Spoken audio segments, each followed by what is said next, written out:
Halo, selamat pagi dokter dan teman-teman. Perkenalkan, nama saya Feliciana Livan Hakim dengan NIM 10/2018-064 selaku mahasiswa dari FKIK Utrida.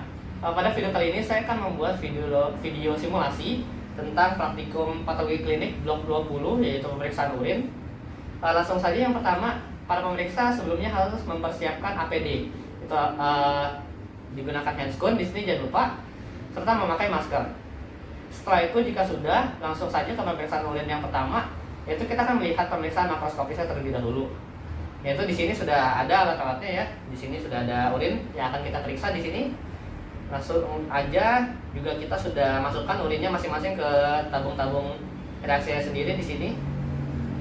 Kita akan cek bagaimana gambaran atau tampaknya urin jika kita lihat pada mata telanjang seperti ini. Untuk pemeriksaan makroskopis awalnya di sini kita akan lihat dari kejernihannya dan kekeruhannya.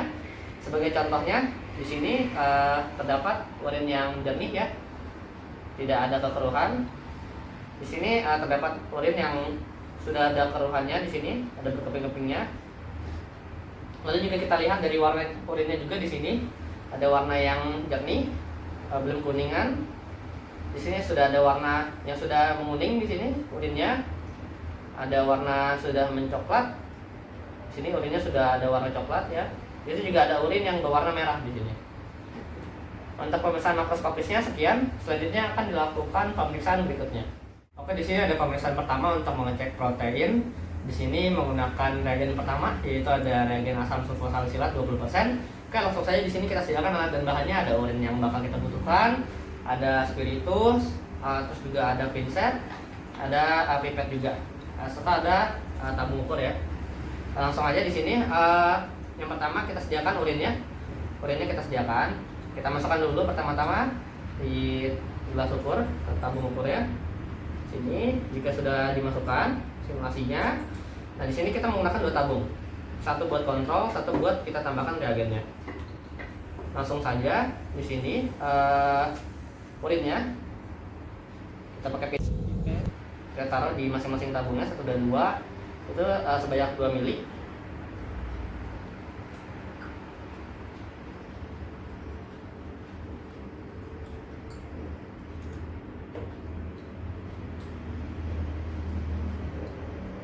Sebelahnya juga sebanyak 2 mili.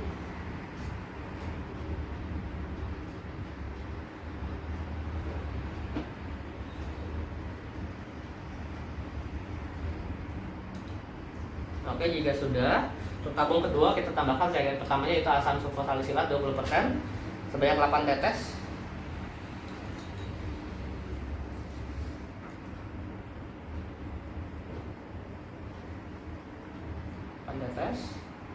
Oke, jika sudah, yang tabung kedua ini kita panaskan menggunakan spiritus ya, kayak penyepit ini bisa.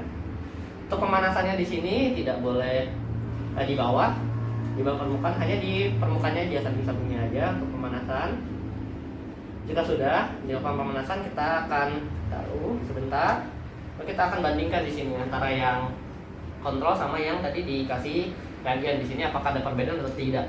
Di sini tidak jadi perbedaan dan hasilnya negatif. Berarti protein untuk tes protein reagen asam sulfosalisilat 20% negatif protein. Oke, selanjutnya ini ada pemeriksaan urin yang kedua, yaitu kita akan pakai reagen yang tipe 2, yaitu reagen asam asetat 6%. Langsung saja di sini ya, ada urin yang akan kita butuhkan, ada spiritus di sini, ada pinset, ada pipet, juga ada tabung reaksi juga, serta tabung-tabung reaksi lainnya juga, tabung ukurnya juga. Langsung saja di sini untuk urinnya sudah dipindahkan ke tabung ukur ya, tabung reaksi yang ada ukurannya. Di situ ukurannya 3/4 dari tabung ini. Kalau sudah, di sini kita akan tambahkan reagen, yaitu asam asetat 6% sebanyak 2 atau 3 tetes.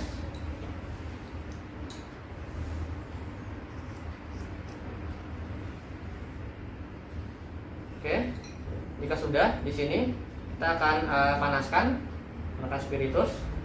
Kita jepit, lalu kita panaskan. Di sini pada permukaannya kita panaskan. Simulasinya di sini. Nah, kita di sini untuk pemeriksaan tadi juga sudah kita panaskan. Kita Untuk pemeriksaan tadi yang menggunakan asam sulfosalisilat 20%, kita menggunakan kontrolnya itu tabung pertama. Kalau di sini kita lihat adakah perbedaan antara atas dan bawah pada tabung yang sudah kita panaskan ini, yang kita tambahkan oleh reagen kedua yaitu asam sulfosalisilat 6%. Oke, di sini hasilnya tidak ada perubahan antara atas dan bawah. Di sini berarti hasilnya negatif. Oke, selanjutnya di sini ada pemeriksaan pengecekan protein yang ketiga, yaitu kita akan menggunakan reagen yang ketiga, yaitu ada reagen SBAK. Langsung saja di sini alat dan bahannya, ada urin yang bakal kita pakai, ada reagen SBAK-nya di sini, ada tabung aluminometernya, ada pinset. Langsung saja di sini simulasinya kita akan ambil dulu urinnya menggunakan pinset ke dalam tabung aluminometernya sampai ke batas U. Di sini simulasinya. Jika sudah sampai batas U untuk pengambilan urinnya, kita tuangkan lagi untuk reagen SBAK-nya sampai batas R di sini. Maksinya di sini kita ambil reagennya sampai batas R.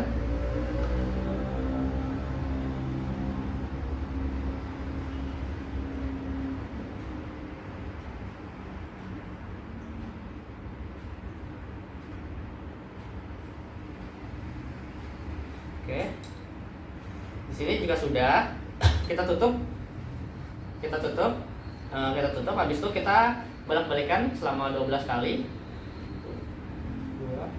Simulasinya kita bolak-balikan sampai 12 kali. Jangan dikocok, tapi dibolak-balikan. Jika sudah, kita taruh dalam keadaan vertikal.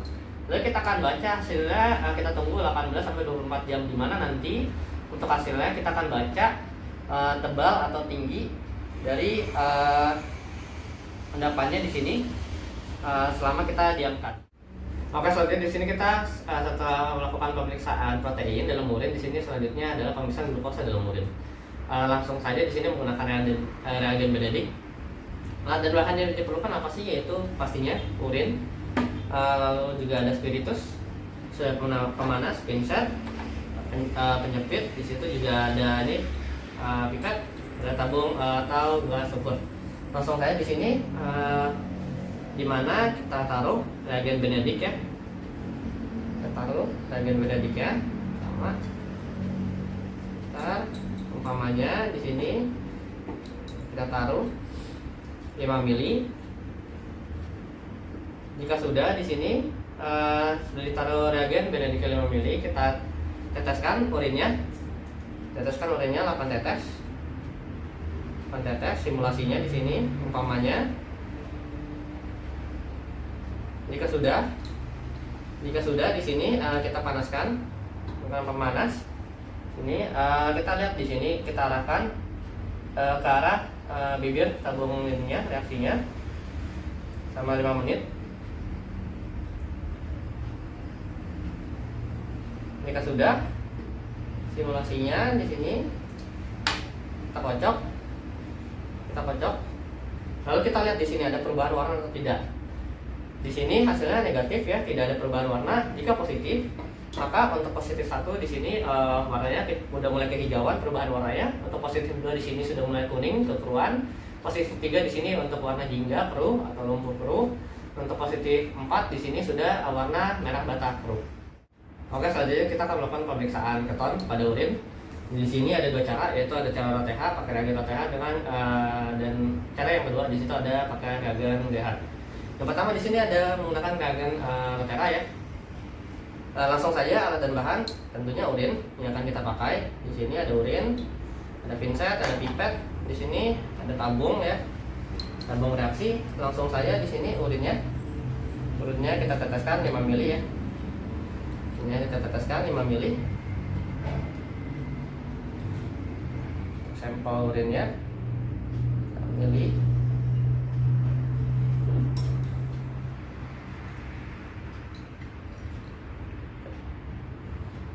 Di sini. Lalu kita juga ada sampel lainnya di sini untuk membedakan mana positif mana negatif. Sampel urin lainnya. Oke, selanjutnya kita langsung saja taruh reagen ROTH-nya 1 gram, yaitu kurang lebih sepincuk sepuncuk ini ya, pisau. tambahkan, juga tambahkan yang sampel kedua. Oke, jika sudah aduk.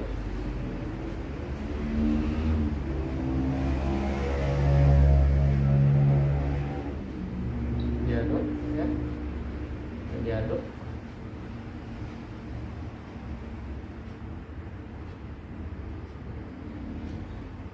Oke, jika sudah diaduk di sini, kita tambahkan ya, larutan amonium hidroksida pekat 1-2 mili menggunakan pipet ya. Di sini tambahkan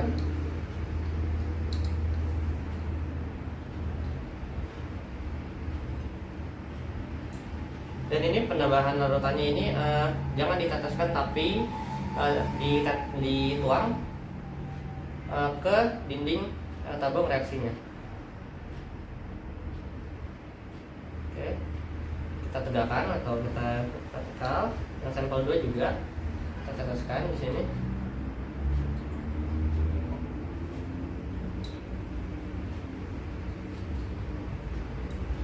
Oke, di sini kita diamkan selama 3 menit.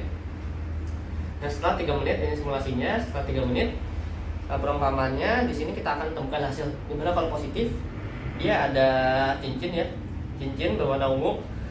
Sedangkan untuk yang negatif dia cincinnya berwarna coklat, tidak ada warna ungunya.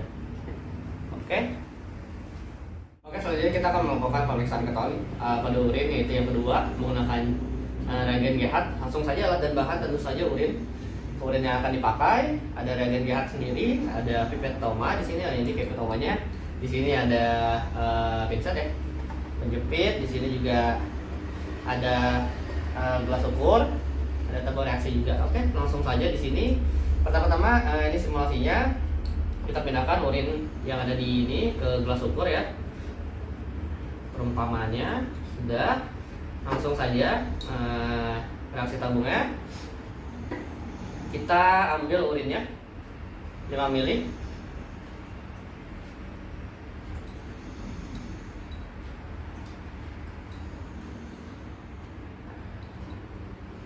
Ya. Lalu kita tambahkan selanjutnya di sini ada reagen GH-nya ya. Dengan di dinding ininya ya, gelas ukurnya, tabung reaksinya ya, tambahkan reagen GH-nya. Oke, jika sudah kita saring menggunakan corong dan penyaringnya tentunya. Oke, sediakan corongnya di sini ya. Menggunakan tabung reaksi yang baru, pakai corong sama ininya penyaringnya ya, kita saring ini, saring sampai tunggu dia tersaring semua.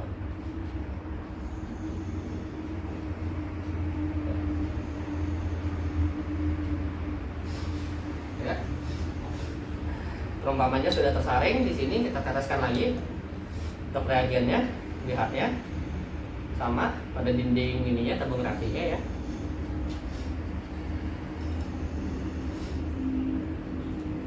Lalu kita lihat di sini, adakah perubahan warna setelah ditambahkan reagennya terlebih lagi ya.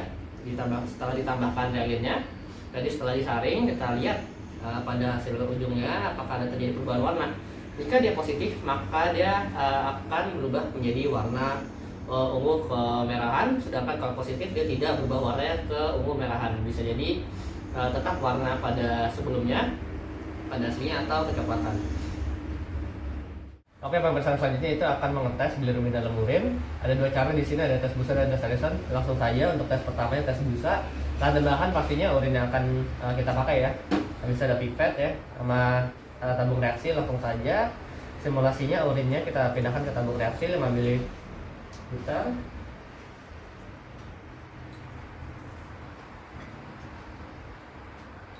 Oke, jika sudah, lalu kita kocok.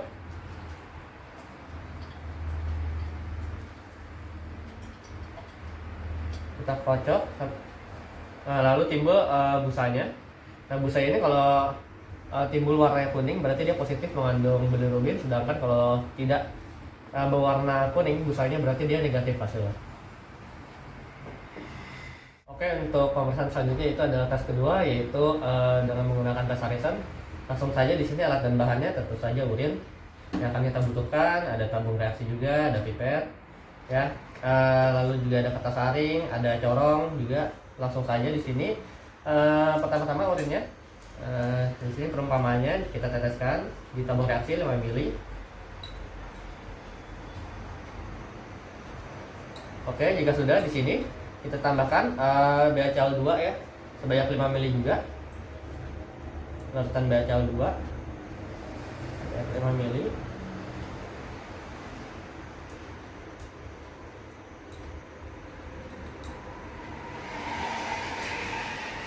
Lalu kemudian jika sudah di sini kita kocok. Kita kocok dulu, baru kemudian kita saring ya. Kita saring menggunakan corong.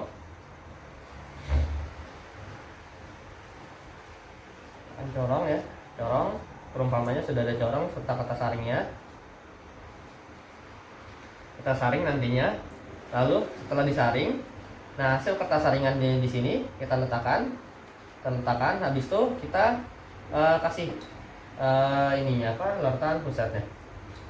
Kita teteskan kertas yang sudah disaring.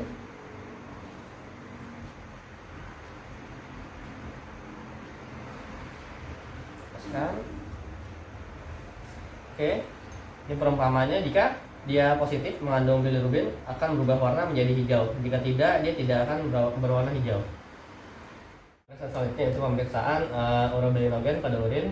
Alat dan bahan yang akan disiapkan yaitu tentu saja urin yang akan kita pakai, ada pipet, ada tabung reaksi juga, serta alas yang berwarna putih susu.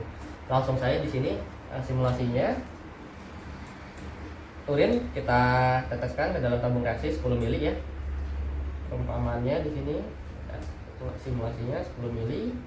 Lalu kita teteskan 1 ml reagen Wallace Diamond-nya. Teknik ini menggunakan cara Wallace Diamond ya, menggunakan reagen Wallace Diamond 1 ml kita teteskan. Lalu kita tunggu 3-5 menit. Ini umpamanya sudah nyampe 3-5 menit. Setelah kita tunggu, ternyata ada perubahan warna di sini menjadi merah. Dan di sini perubahannya kita lihat menggunakan alas yang berwarna putih susu di sini dari atas lihat ya sampai bawah. Warnanya di sini ya merah. Jika sudah berwarna merah kita lakukan pengenceran. Nah, jadi kita lakukan pengenceran dari 1 per 10, 1 per 20, 1 per 40, 1 per 80 dan seterusnya sampai total semua 6 tabung. Nah, di sini umpamanya sudah dilakukan pengenceran di mana dari yang pengenceran ini yang tadi awal yang satu kita ambil 2 tabung reaksi yang baru, kita isikan 1 ml urin, lalu langsung kita tambahkan juga 9 ml aquades. Lalu berikutnya yang 1 ml urin 9 ml aquades kita biarkan, yang tabung yang satu lagi yang jumlahnya sama kita bagi 2 lagi ke tabung reaksi yang baru untuk pengenceran berikutnya. Lalu kita tambahkan 5 ml aquades dan begitu seterusnya. Untuk pelaporan hasilnya sendiri kita ambil contoh misalkan dari 1 per 10, 1 per 20, 1 per 40 di sini masih warna merah, kita lihat dari atas ya. Kita lihat dari atas dengan ini alas putih susu di sini.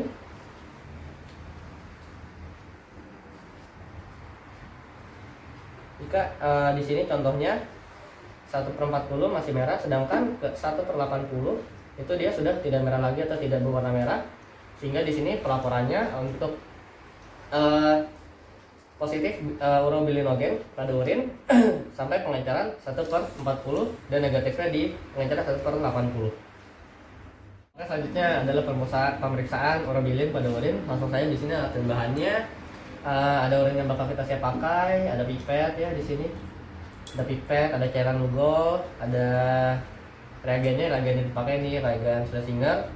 Ada corong, ada kertas saring juga di sini, ada tabung reaksi sama background atau entah nanti kita bakal pakai untuk mengecek fluorensinya atau tidak, atau ada atau tidak menggunakan background hitam ini. Langsung saja kita mulai ya. Kita ambil urinnya 5 mili. Kita ambil urinnya 5 mili. 5 mili kita ambil urinnya.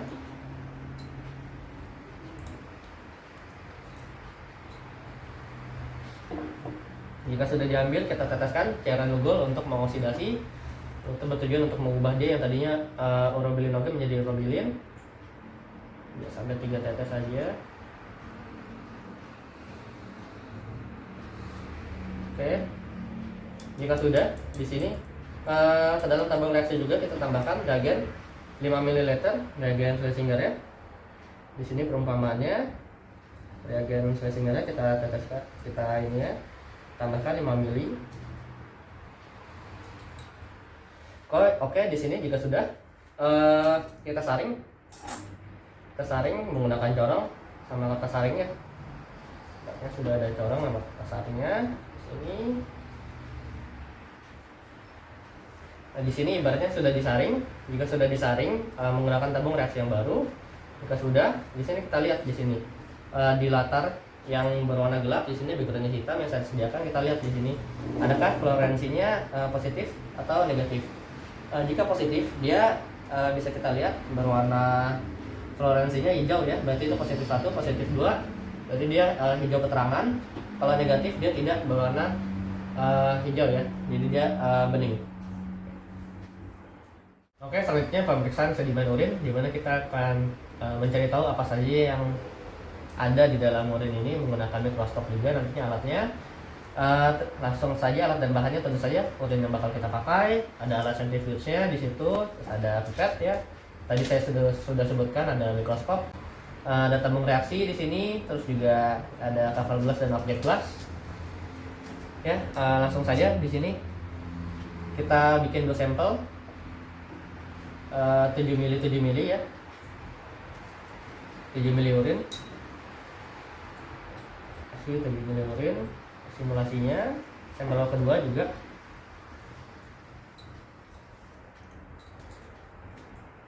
mili. Jika sudah di sini ya, kita letakkan di alat centrifuge ya, dua-duanya kita letakkan umpamanya di sini alat centrifuge-nya, ke dalam alat centrifuge-nya kita tutup, kita setel dalam kecepatan 2000 rpm, kita biarkan selama 5 menit. Jika sudah alatnya sudah berbunyi, lalu kita diamkan di sini supaya kondisi udara pada saat tabung reaksinya itu di dalam centrifuge dalam keadaan stabil. Habis itu jika sudah kita diamkan 10 menit, kita keluarkan ya 2 sampel tersebut.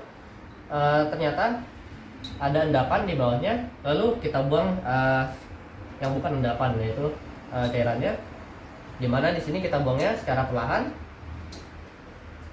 Jadi simulasinya jangan langsung dikembalikan seperti ini, tapi secara perlahan gitu. Seperti ini, biar semua larutannya keluar, sisa endapannya. Ternyata masih ada endapan. Nah, endapan inilah yang akan kita periksa di mikroskop. Kita ambil endapannya,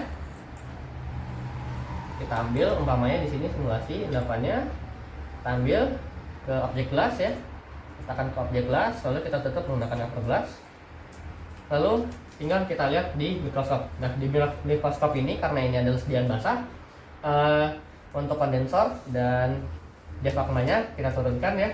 Lalu di sini kita lakukan pembesaran 10 kali terlebih dahulu untuk mengecek adakah silinder dan epitelnya. Lalu kita pembesar ke pembesaran 40 kali. Ini kita bisa mengecek yaitu eritrosit, leukosit, terus juga jenis-jenis batu, contohnya batu oksalat juga dan teman-temannya. Lalu juga kita bisa lihat jenis silinder apa yang ada di dalam urin ini. Contohnya bisa silinder hialin dan lain-lain. Oke, sekian.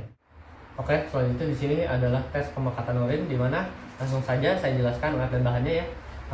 Tentu saja urin 24 jam yang kita bagi 4, di mana pasien kita suruh BAK atau buang air kecil pada contohnya ini 24 jamnya urin hari kedua dan hari ketiga. Jadi pada jam 7 di hari kedua pasien kita suruh atau kita himbau untuk urinnya kita keluarkan. Pasien disuruh mengencingkan BAK, lalu ditampung sampai hari ketiga di jam 7 juga. Lalu kita tampung di sini kita bagi 4, itu urin 24 jam. Dan juga kita siapkan gelas ukur 100 ml ya, 100 ml. Di sini perumpamannya dalam garis ukur di sini gelas ukur maksud saya 100 ml. Lalu juga ada urinometer ya, Dan itu saja. Langsung saya di sini urin kita ambil salah satunya dari 4, kita taruh di tabung reaksi ya, tabung reaksi 100 ml, kita tuang. Perumpamannya simulasinya jika sudah dituang, kita taruh urinometernya ke dalamnya. Kita taruh ke dalam gelas ukurnya yang 100 ml yang sudah berisikan urin. Itu kita taruh, kita putar untuk mengetahui juga berat jenis urinnya. Jika sudah, lakukan juga ke sisanya, ketiga botol yang sisanya yang belum dilakukan pemeriksaan. Nah, biasanya hasilnya pada tes normal. Di sini biasanya untuk volume urinnya akan berkurang, tapi untuk berat jenisnya akan bertambah. Oke, untuk pemeriksaan selanjutnya ini pemeriksaan menentukan berat jenis pada urinnya. Kita langsung saja untuk alat bahannya ya. Di sini tentu saja urin sampelnya yang akan dipakai, ada urinometer ya, ada urinometer juga. Terus ada perumpamannya di sini adalah gelas ukur 100 ml. Di sini langsung saya di sini gelas ukur 100 ml ini umpamanya sudah diisikan terhadap sampel urin semuanya ya. Kita tuangkan sampel urin pasien yang didapatkan semua. Nah, jika sudah dituangkan di sini sampel urinnya, contohnya di sini perumpamannya menggunakan gelas ukur 100 ml. Lalu kita lihat di urinometernya. Di sini ada skala suhunya, suhu alatnya. Di sini ada 20 derajat ya. Nah, jika contohnya di seluruh ruangan sekitar ada 26 derajat, maka kita perlu koreksi di pemeriksaan hasilnya atau interpretasinya. Lalu juga urinnya di sini harus 100 ml ya. Harus 100 ml. Jika tidak cukup, kita kalikan 2 untuk penambahan sampel urinnya. Contoh misalkan kalau misalkan kita kasih sampel urinnya 50, ternyata 50 ml di gelas ukurnya hanya 50 ml, terus kita celupkan urinometernya. Jika tidak mengambang, maka kita tambahkan lagi sampel urinnya 2 kali lipat, jadi tambahkan 50 lagi. Oke, habis itu kita langsung saja di sini perumpamaannya urinometernya kita celupkan ke dalam gelas ukur 100 ml tadi yang sudah berisikan urin ya. Kita celupkan, kita putar urinometernya, kita putar, masukkan simulasi perumpamannya di sini. Nah, jika sudah putar, kita lihat di sini berapa berat jenisnya pada pengukuran di skala urinometer ya. Jika sudah putar terus juga sudah mengambang dan tidak menyentuh kedua sisi dinding dari tabung dari gelas ukurnya, si urinometernya, kita lihat di sini skalanya berapa. Nah, contohnya di sini perumpamannya skalanya itu adalah 1010. Nah, di sini kita keep dulu, kita simpan dulu angka itu untuk skalanya. Lalu kita hitung suhunya di sini. Suhunya tadi saya bilang contohnya suhu ruangannya 26 derajat Celcius, suhu di urinometernya alatnya 20, berarti 26 kurang 26 lalu dibagi 2 lalu dibagi 3 jadi 2. Nah, jadi untuk berat jenisnya di sini adalah 1012. Jika terjadi pengenceran, maka kita kalikan 2 di belakangnya. Jadi yang tadinya hasilnya 1012 kita kalikan 2 jadi 1024 untuk berat jenisnya jika dilakukan pengenceran.